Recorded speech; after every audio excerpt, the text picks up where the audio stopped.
Last month, when you were asked in the run-up to the budget around promises around income tax, you said, we take our promises very, very seriously. It's clear after yesterday that's not the case, isn't it?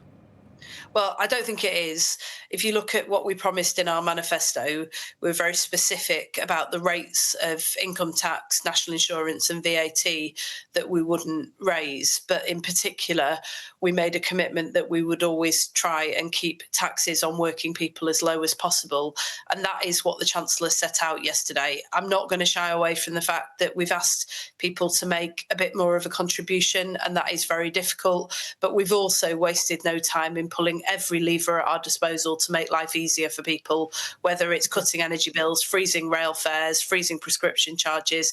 We won't waste any time in making life easier after a decade and a half of falling living standards. But this issue of tax is really important. You recognise it was an important issue before the budget. And the reason I ask this question is because this is what the Prime Minister and the Chancellor said, not just once, not twice, but dozens of times during the election campaign. I make no apologies for being careful with working people's money, and no apologies for ruling out tax rises on working people. We would like taxes on working people to be lower. We will not raise tax on working people. That means no tax rises for income tax, for national insurance, for VAT. We will not raise tax for working people. The burden on working people is too high when it comes to tax, so that's where we would be looking to reduce that burden. I will always put working people first. And that's the problem, Lisa, here. If you're just an ordinary voter, voters don't read manifestos, they heard that repeatedly said over and over again.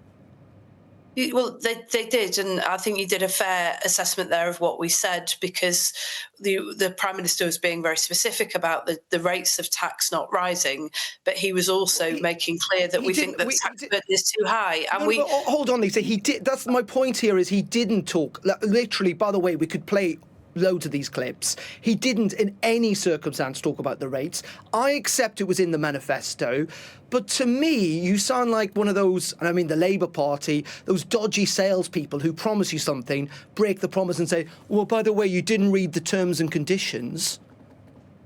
Well, we've never done that, and we won't. And actually, I was giving you credit for playing a clip in which the Prime Minister was being specific. But the point is this: that we stand by every word that we said. That the tax burden that we inherited on working people is too high. The cost of living was too high. Public services were on their knees, and you put taxes up on working people. Was unstable. Sorry, I'm trying to answer your question, but it's really difficult in one sentence. I mean, basically, we inherited a situation which people accept, where public services were on their knees, where the economy was in chaos, where mortgages had gone through the roof, where people were paying a very high tax burden, particularly working people on lower and middle income rates of tax.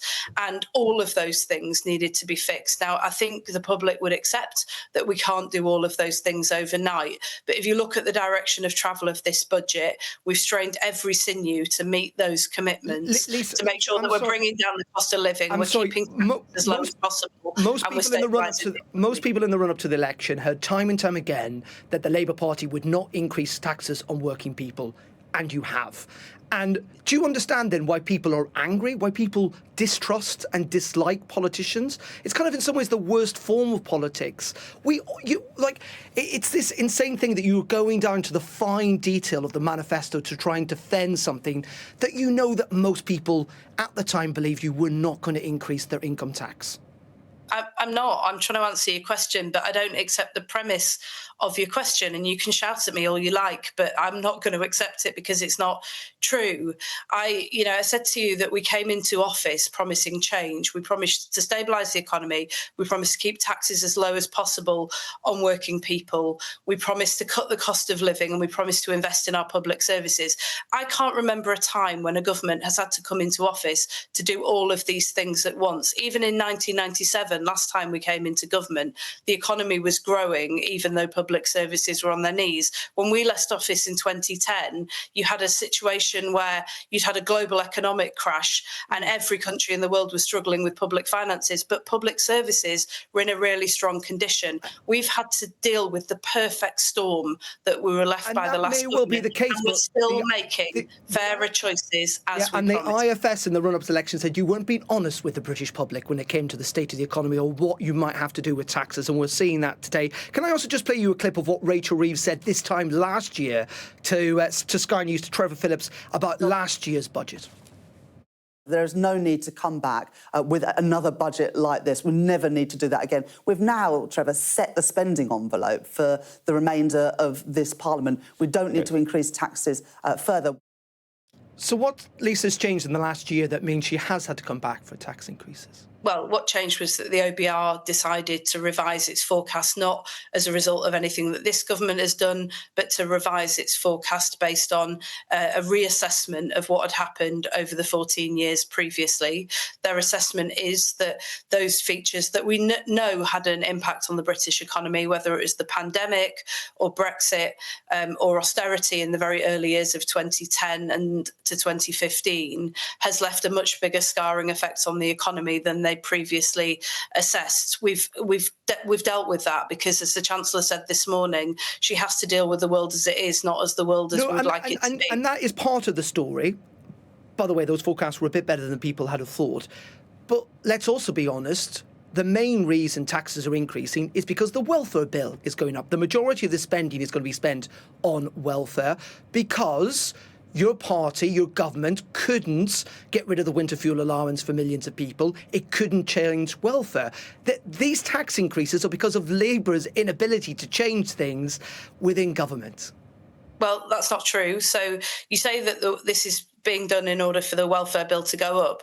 But let me point you to the biggest single measure that we've taken in this budget, which I'm very proud of and will defend strongly, which is the decision to end the two-child limit on universal credit and lift 450,000 children out of poverty, the single biggest step that any government has ever taken to tackle child poverty.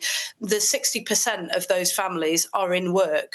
What we're talking about is families who are struggling to make ends meet, struggling to keep going in work. We're also introducing new funding to help 18 to 21-year-olds who'll be given a guaranteed job if they can't find work. These are the long-term reforms that we need to make to deal with long-term unemployment, to deal with the scarring effect of child poverty that lasts all of children's lives. And the argument at the time was made that we couldn't afford it. Lisa, I just want to end very briefly on tonight's U-turn or decision when it comes to employment rights. Why has this happened? I mean, this was a key tenet of what Labour were meant to do for working people, improve their employment rights.